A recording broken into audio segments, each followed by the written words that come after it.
নমস্কার বন্ধুরা, আজকে যে বিষয়টি নিয়ে কথা বলবো দোল পূর্ণিমা। আজ হলো বৃহস্পতিবার আর কালকে রাত পোয়ালেই শুক্রবার এবং দোল পূর্ণিমা। এই দোল পূর্ণিমা বছরে একবারই আসে এবং এই দিনে সামান্য কিছু কাজ আপনার বন্ধ ভাগ্য খুলে দেয়। বন্ধুরা, এই দোল পূর্ণিমার দিন যদি এই 7টি ভালো সংকেত আপনি পেয়ে থাকেন তাহলে ভাববেন রাধা কৃষ্ণের দয়ায় যে আপনার ভাগ্য খুলতে চলেছে। এই মহাযোগে অনেকজনেরই ভাগ্য খুলে যায়। আর এই 7টি সংকেত যদি আপনি বারবার পেয়ে থাকেন তাহলে বুঝবেন যে আপনার ভালো সময় অবশ্যই খুব শীঘ্র আসতে চলেছে। সংকেতগুলি যদি আপনারা বারবার পেয়ে থাকেন তাহলে ভগবানকে প্রার্থনা করে বলুন যাতে আপনার মনের ইচ্ছা ভগবান পূরণ করেন। বন্ধুরা, এই সংকেতগুলি আপনিও পেতে পারেন, তাই ভিডিওটি অবশ্যই পুরো দেখবেন এবং আমাদের চ্যানেলে নতুন হয়ে থাকলে চ্যানেলটিকে সাবস্ক্রাইব করে দেবেন এবং ভিডিওতে যদি আপনি সামান্য উপকৃত হন তাহলে ভিডিওটিকে অবশ্যই একটি লাইক করে দেবেন। তাহলে চলুন আমাদের ভিডিওটি শুরু করা যাক। নাম্বার 1, যদি আপনি বন্ধুরা আপনারা পুজো করছেন এবং পুজো করার সময় যদি আপনার চোখ দিয়ে জল বেরিয়ে যায় এবং যদি মনে হয় ভগবান আপনাকে দেখে হাসছেন তাহলে এটি খুবই ভালো সংকেত বলে মনে করা হয়। মানে ভগবান আপনার প্রতি খুবই প্রসন্ন আর আপনার ভালো সময় খুব তাড়াতাড়ি আসতে চলেছে।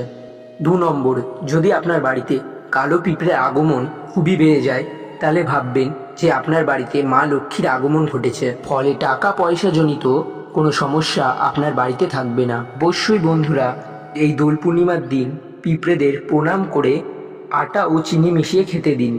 নাম্বার 3, যদি বন্ধুরা হঠাৎ আপনার বাড়িতে গরু, কুকুর, বাদর এরা যদি আসতে থাকে এবং আপনার বাড়ি থেকে হনুমান যদি কোনো জিনিস নিয়ে চলে যায় তাহলে এটিকে অত্যন্ত শুভ সংকেত বলে মনে করা হয়।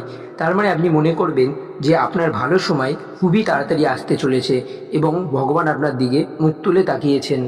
নাম্বার 4, যদি আপনার বাড়িতে চড়াই পাখি বাসা বাঁধে এবং কুকুর বিড়ালে যদি আপনার বাড়িতে বাচ্চা দেয় তাহলে ভাববেন যে আপনার ভালো সময় খুবই তাড়াতাড়ি আসতে চলেছে এবং ভগবান আপনার উপর কৃপা বর্ষণ করছেন। 5, যদি বন্ধুরা আপনি দোল পূর্ণিমার দিন ভোর 3টে থেকে 5টার মধ্যে উঠতে পারেন তাহলে আপনি খুবই ভাগ্যবান হবেন। কারণ এই দোল পূর্ণিমার দিন বা যে কোনো দিন ভোর 3টে থেকে 5টার মধ্যে সময়কে ব্রহ্ম মুহূর্ত বলা হয়। এই সময়টি যদি আপনি দোল পূর্ণিমার দিন উঠতে পারেন তাহলে আপনি খুবই ভাগ্যবান এবং এই দোল পূর্ণিমার দিন উঠে সবার প্রথমে ভগবানের নাম করবেন। 6, যদি বন্ধুরা কোনো শিশু বা বাচ্চা আপনাকে দেখে হাসি দেয় বা আপনাকে দেখে হেসে ফেলে বা আপনাকে খুব পছন্দ করে তাহলে ভাববেন আপনার প্রতি ঈশ্বরের আশীর্বাদ আছে এবং আপনার মধ্যে কোনো পজিটিভ এনার্জি রয়েছে, কারণ বাচ্চা ও শিশুর মধ্যেই ঈশ্বরের বাস হয়ে থাকে। নাম্বার 7, যদি বন্ধুরা আপনার বাড়িতে একই জায়গায় 3টে টিকটিকি দেখতে পান বা আপনার বাড়িতে অনেক টিকটিকি দেখতে পান তাহলে এটিকে অনেক শুভ বলে মানা হয়। এটি আপনাকে ইঙ্গিত দিচ্ছে যে আপনার ভালো সময় খুবই শীঘ্রই আসতে চলেছে। বন্ধুরা, আরেকটি কথা, ভুলেও কিন্তু এই 3টে জিনিস দোল পূর্ণিমা পর্যন্ত বাড়ি থেকে বের করবেন না, নাহলে আপনারা আপনাদের নিজেদের সৌভাগ্যই দুর্ভাগ্যে পরিণত করবেন।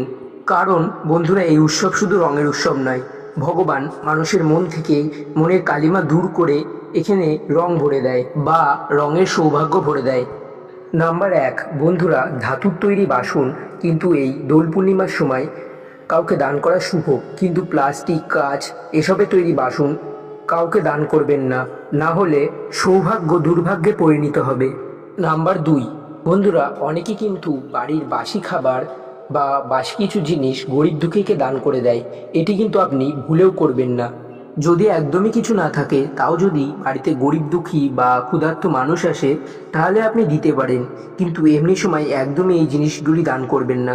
নাম্বার 3, বন্ধুরা তেলের দান করা খুবই শুভ বলে মানা হয়, কিন্তু রান্না করা তেল বা ব্যবহার করা তেল ভুলেও এই দোল পূর্ণিমার দিন বা অন্য কোনো দিন কাউকে দান করবেন না, নাহলে কিন্তু আপনার খুবই অমঙ্গল হবে এবং আপনার জীবন থেকে ভালো সময় খারাপ সময়ে পরিণত হবে। বন্ধুরা এই 3টি জিনিস আপনারা কাউকে দান করবেন না। এই 3টি জিনিস যদি আপনারা কাউকে দান করেন তাহলে এই দোল পূর্ণিমার দিন আপনার জীবনে অমাবস্যা ডেকে আনবে এবং আপনার খারাপ সময় চলে আসবে। আর যেই 7টি জিনিস আমরা প্রথমে বললাম, এই 7টি জিনিস যদি আপনার ইঙ্গিত দেয় তাহলে আপনার ভালো সময় আসতে চলেছে। নমস্কার বন্ধুরা, আজকের ভিডিওটি এখানেই শেষ করছি। আপনারা ভালো থাকুন, সুস্থ থাকুন, আপনাদের দোল পূর্ণিমা ভালো কাটুক এই কামনা করে আজকের ভিডিওটি শেষ করছি। নমস্কার, জয় শ্রীকৃষ্ণ।